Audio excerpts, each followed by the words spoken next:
Family family demographics బట్టి characteristic behaviours ఉంటాయి, కొన్ని చేంజ్ అవుతూ ఉంటాయి.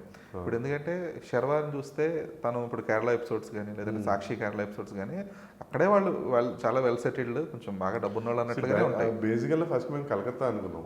ఓకే, ఎందుకు Calcutta Bengali is very difficult language and food, Bengali food అసలు బెంగాలీ ఫుడ్లో ఏదో రాసేవాడిని. ఇప్పుడు బెంగాలీ ఫుడ్ బాగా తీయగా ఉంటాయి, మేబీ మోస్ట్లీ స్వీట్ ఉంటుంది, స్వీటిష్గా ఉంటుంది. సో వీడు చెప్పేటప్పుడు అసలు కలకత్తాలో ఓపెన్ చేస్తే అని మంచి ఔరా బ్రిడ్జ్ అవి ఇవి అనుకున్నాము, ఫుడ్ స్వీట్గా ఉంటుంది.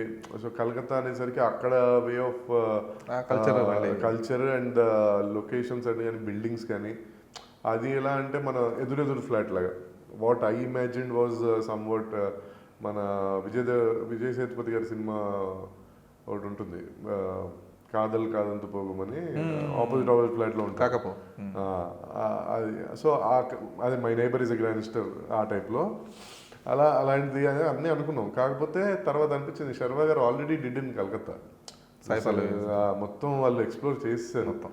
ఇప్పుడు మనం వెళ్ళి మళ్ళీ అదే శర్వా గారిని అదే కలకత్తాలో పెడితే రేపు పొద్దున విజువల్ చూసినప్పుడు ఇదే సినిమా అని అనుకోకూడదు. మేబీ ఆయన లుక్ వేరియేషన్ ఇచ్చాడు కానీ నాకు, బట్ అలా రాకూడదని సరే ఇంకా నెక్స్ట్ కష్టం అంటే ఇంక మలయాళం ఒకటే. అప్పటికి ఎతికే ఇంకేమైనా ఉంటాయో ఒరిస్సా గిరిస్సా హిందీలో మేనేజ్ చేసేయచ్చు కదా, సర్లే అంటే ఇంకేం.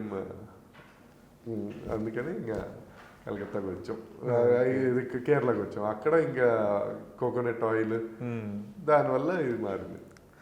ఓకే.